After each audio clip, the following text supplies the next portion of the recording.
welcome back to All I Can Say. Yeah. Take 1. Well, I could cut that out, you know. I can cut anything out. I wonder if that peaked or not. I don't think it did. I don't know. Anyway, did you see it peak? Did you see it go red? No. We're back. We are back. We are back. And we're going to talk today. You're going to show me and talk to me all about the Locrian Mode music. So we're gonna talk about a little bit of music theory with what little knowledge I have, because I'm not actually the expert, but I did some looking up. I've seen what it's about. Okay, good. We're gonna talk about it. Okay. All right. Okay, so the Locrian Mode is not like I don't know. It's not anything I would have ever heard. In terminology, the Locrian Mode is not something. Yeah, like the thing about like modes is that it's fairly basic music theory, but if you don't go to classes or you don't go like searching for it, it's gonna be it's not something that you're just gonna know off the top of your head. No.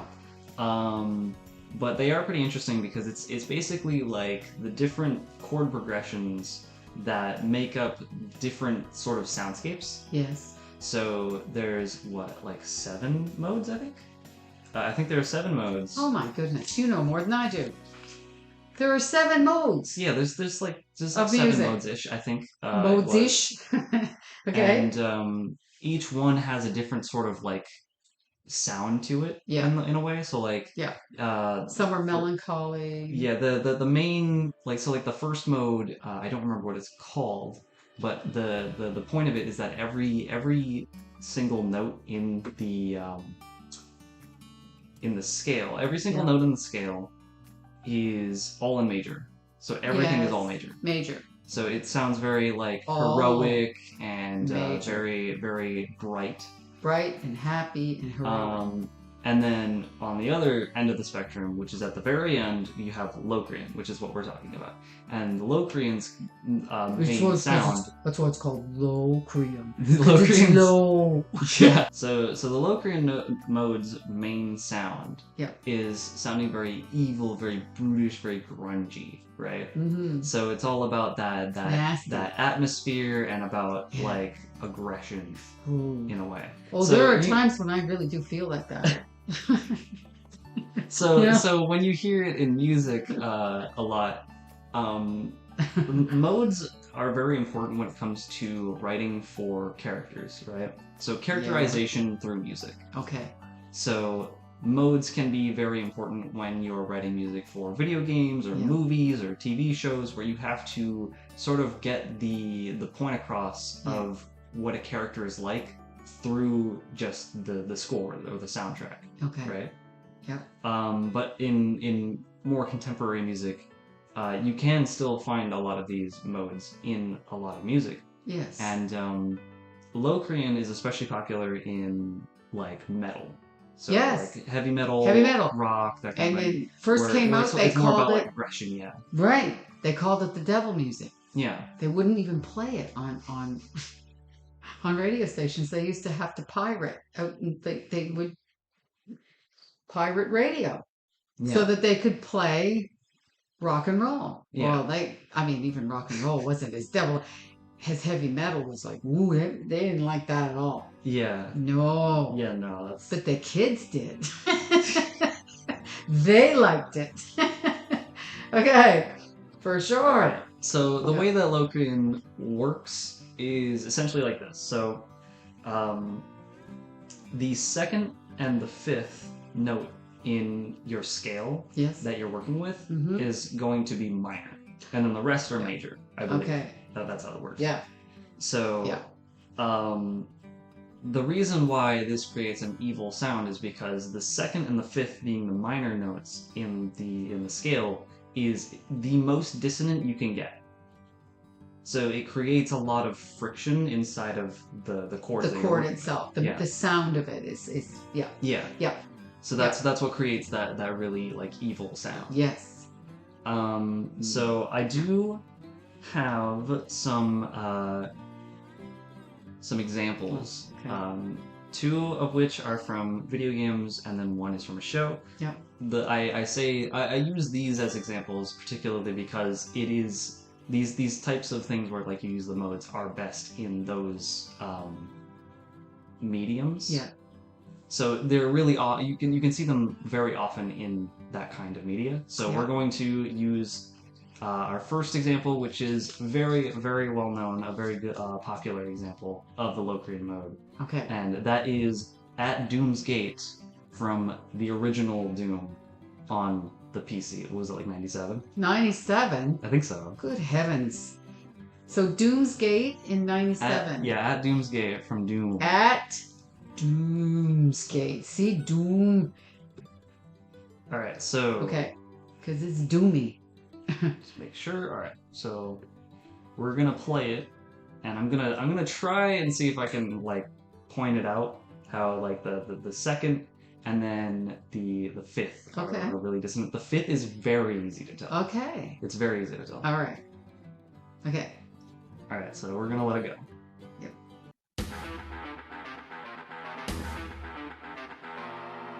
Oh, I heard that. Yeah, that's the fifth. Yeah, Yeah, so it returns to the bass note every time throughout each, and then the rest of the scale is playing in between that. Yeah, right. And it's super easy to tell. And that's what gives it its aggressiveness. Yeah. Is that sound. There it is again. Yeah. And it just basically repeats like the whole song. Yeah, okay. Oh, yeah. So yeah, it's a very quick, very easy example of how they use the Locrian mode to create a sense of aggression. Yeah. But the next example that I have is still really energetic. Though. Oh yeah, yeah. Oh yeah. Very energetic. Well, the Locrian mode, it often is very energetic because energy, like evil is very forceful. Mm-hmm. I guess so. Right? So when you're creating a sound that sounds very like evil and threatening, often threats and evil are just they have a lot of force behind them, and that carries into the music. Yeah. So it's very easy to create a very powerful kind of sound using the Locrian mode. For sure, right? Okay, because it is powerful in an aggressive way. Yeah. And it's very energetic. Yeah. Yeah, and the point of this song, I think, in particular, is not only to display the evil and the aggressiveness of the creatures in hell from the game or whatever, right? But also the main character. Yeah. Oh, okay. Because the main character of Doom, which is his name is Doom Guy. Doom. Very very creative. But Doom Guy. But Doom Guy is himself an extremely aggressive character. In the new games, he brutalizes the demons. Okay.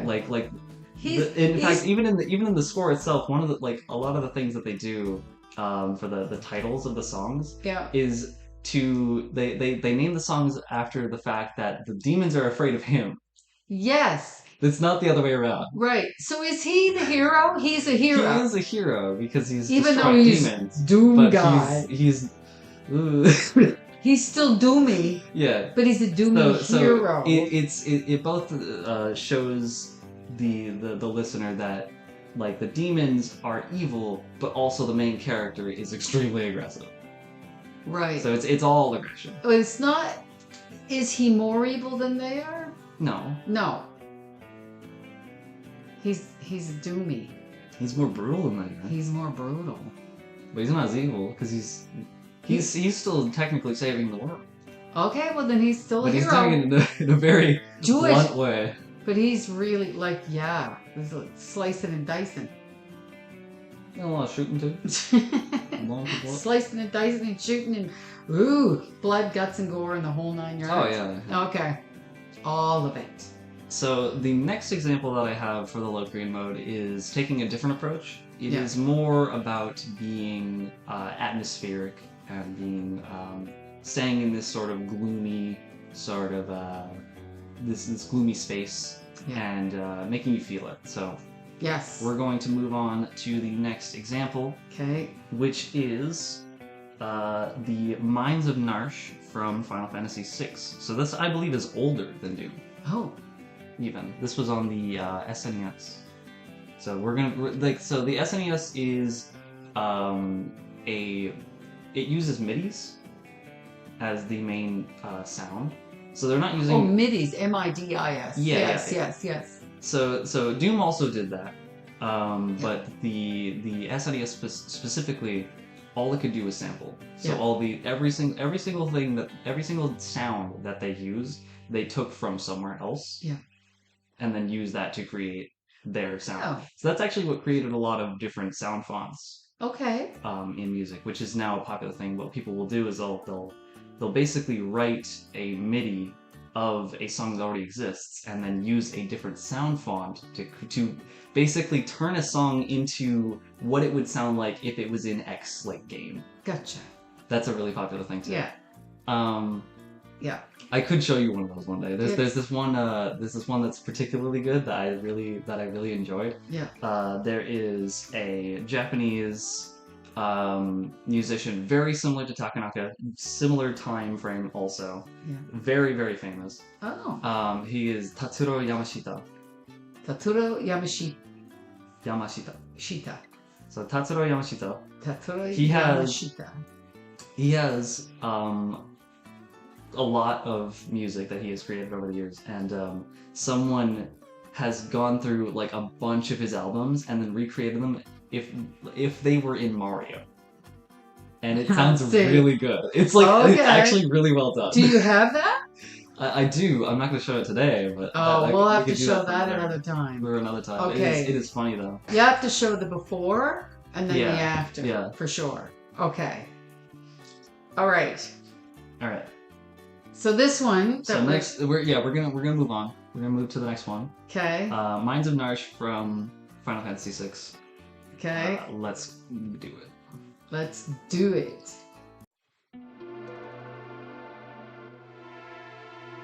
So because this is like a medieval... this is really kind of more of an orchestrated. Yeah, that's what they were going for, right? So it's trying to sound like strings mostly. Yeah. I mean, it's as close as they could get. And I think there is orchestrated versions of this song, which I'm sure are very good. A lot of people have gone back to older titles and then remade their music with real instruments. Okay. It's cool. So much better, right? It is. So much better. Oh, I know. It sounds so much better. This isn't bad, though. Yeah, once they add that, like... Yeah. What is it? Climbing bass? Yeah. Sounds very jazzy. Yes! But it...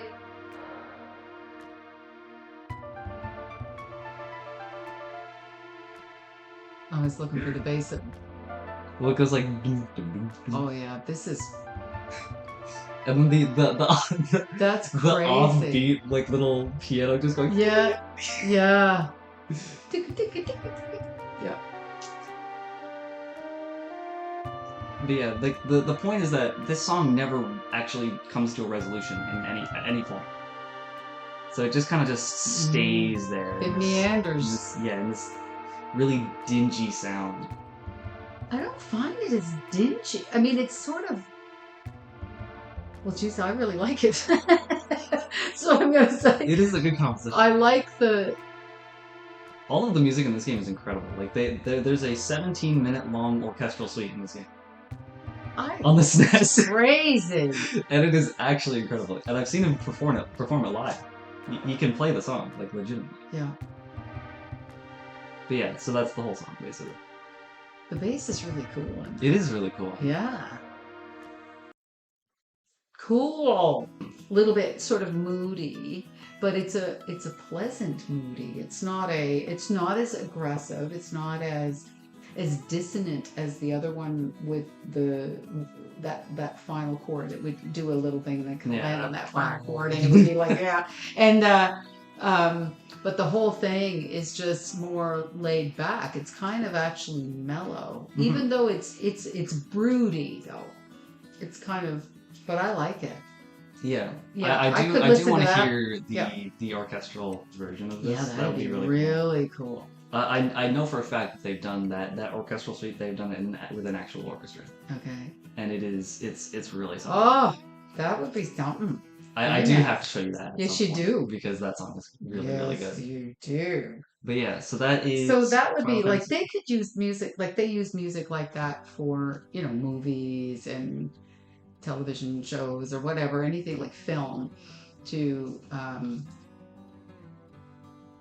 create the mood. There are things that if the music wasn't there, there's something about adding the music, and sometimes they want it to be touching. You know what I mean? Like where you're gonna feel it, like in the heart. And if that music wasn't there, it wouldn't have anywhere near the effect. Yeah. The music has that kind of power. Music is really, really important when it comes to creating a feeling Yep. in that kind of medium where it's like a show or Yes. a game. And I think a lot of people, a lot of things recently, I feel haven't done that quite as well as older stuff. No. And actually, the next example is one of the best examples of that because it just recently got remade. Oh, the really? show. Okay. So It just got remade. it got remade like last year, I think. Let's go. But in the remake, they had a new score, and it was so generic. I don't even remember a single thing about it. Oh no. Meanwhile, the original score was one of the best in. Do you have the original? Well, yeah, that's what we're gonna use. Okay. We're gonna use the original. All right. It is an anime, Okay. so it's animated. All right. And I guess I could use a little. I could tell you a little context, but it is. It's called Rurouni Kenshin, which means Wanderer Kenshin. And what he is he's a former samurai who gave up his past. Okay. And this song is basically the representation of his past coming back to haunt him. Oh, well, don't we all have that? Yeah. But like literally, You're not old enough well, they're yet. his past trying to kill him right now. But I mean, You're not quite old enough for that yet. yeah. Your past to come back and get you. Yeah. Okay. Yeah. So this next one is the Last Wolf Suite from Okay. Kenshin. Okay. So we're gonna play it, and I Yeah. think now I will preface this. I do not actually know 100% if this is Locrian, but to me it sounds like it is. Okay. So I'm pretty sure it is. All right. And we're gonna start a minute into it because it's 7 minutes long. And, All right. Yeah. So Okay. we're gonna move on. We're moving to into that. it. Into it. Yeah.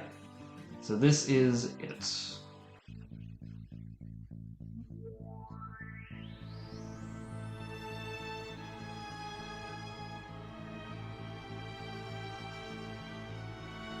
The last note, super, yeah. Because it's holding that one note.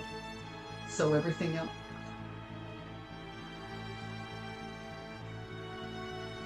Yeah. Oh wow. Yeah. And then the little guitar. And it goes right back.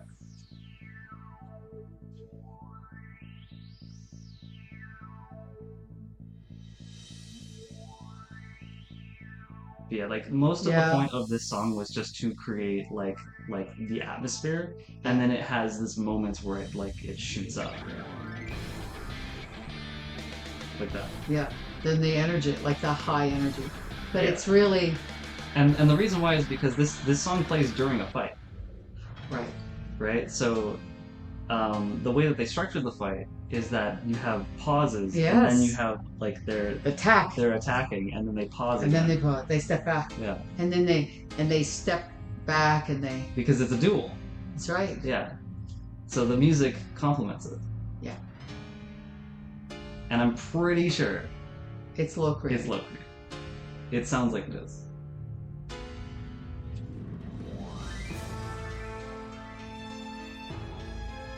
Well, that's pretty. Yeah. It's super. That's broody. almost spooky. Yeah. That is another thing about Locrian is that people will use it in like songs that sound spooky or creepy, Spooky. right? And I'm pretty sure there's like a bunch of songs in this whole show that use the Locrian mode. Yeah. And it's this show's music was always really good at creating atmosphere. Yeah, it's good. Yeah. Yeah, we're going to end it there, even though it's Yep. best promo, bro. It's pretty. I'm sure it's really good. But yeah, that is Yeah. the last example that I have. Oh. So that is the Locrian mode. The Locrian mode is used probably, like you said, it is in a lot of different. Because I mean, when I hear it, like of course I've heard it, Yeah. and it is more the heavy metal. Used in it a lot, but it doesn't have to be heavy metal. No, it because doesn't. they were using You like can strings. use like every single as mode. far as that goes. Every single mode has a lot of different use cases besides just the one that's the most obvious. Yeah. And I think that like when it comes to especially video games, video game composers always try to like do something experimental. They're very known for being experimental, and so you can find a lot of examples of people using modes in unique ways that haven't really been done very much. Right.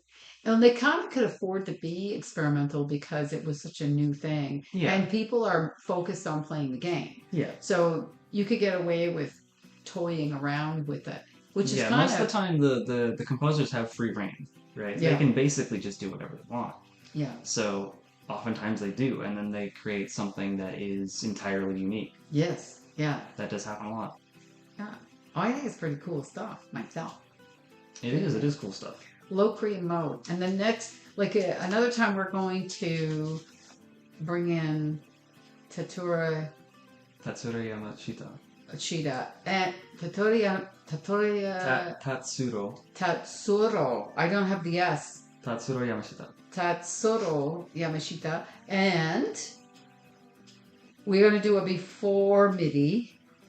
Yeah, we're gonna do some of the original songs, and then the alternate sound font version that sounds like specifically Mario 64.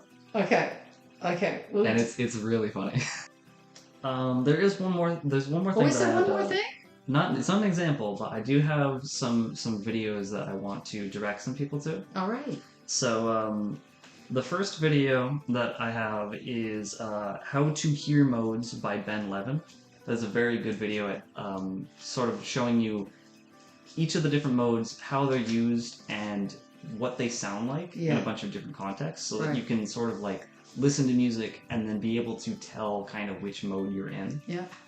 Okay. Some of them are really obvious, others are not. Like the mode that is all in major, that one's really easy to tell. Yes. And then there's also, I think, the mode that is everything is major, but the second note is minor. That's the mysterious sound. That's what creates that mysterious sort of like ooh, what's gonna happen? Because it's almost all right, except for one thing, and that creates a bit of like what's going on. Yeah. Okay. I don't remember what it's called. Again, I don't. I could just look them up. The minor is usually a sad note. Yeah. It can be like used for sad, melancholy kind of. In that case, it is because like the minor note isn't exactly what the brain is expecting, especially when there's only just one of them. Right. So it's like it creates this this sort of sense of like something isn't right. Yes. But I can't quite place it, and that's what creates that mysterious sound. Okay. Because it's almost structured. It's almost like perfectly structured, but just one thing isn't. Right. Yeah. Right, because it's not enough of the minor notes or the minor chords or whatever to make it. Yeah, sad. to place you in this like dark place. Yeah. Right. Just so enough it's to still give you... it's still bright, but it's something's wrong. But there's something not right. Yeah, and so that one is also very easy to tell. Okay. Yeah. But the ones in between those are a bit like harder to grasp. This is especially the one that's like the third one, I think it was. Okay. And that one particularly, it's known for sounding weird, so it's really hard to tell like when you're actually in that or not. But yeah, So that is a very good video. Very good. How to Hear Modes by Ben Levin. That's what it was. Yeah.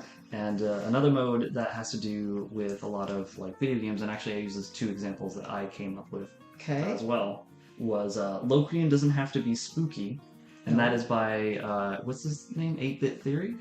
Oh, that's the Locrian Doesn't Have to Be Spooky is the video. So that's the video title. Okay. And he goes to talk about a bunch of different examples of Locrian in video games that don't necessarily sound like this just generic evil sounding music, but more is like this interesting new sound that's still using Locrian. Okay. Right. So Narsh, the Narsh one, Minds of Narsh from Final Fantasy VI, was one of the biggest examples that he gave, because it is very like calm and dark, and it stays in that same spot, doesn't conclude, but still is clearly in the Locrian mode, and that's not a very common thing to do in that mode at all. Okay. So that's one of his examples. Theory? 8-bit. 8-bit music. 8-bit music theory.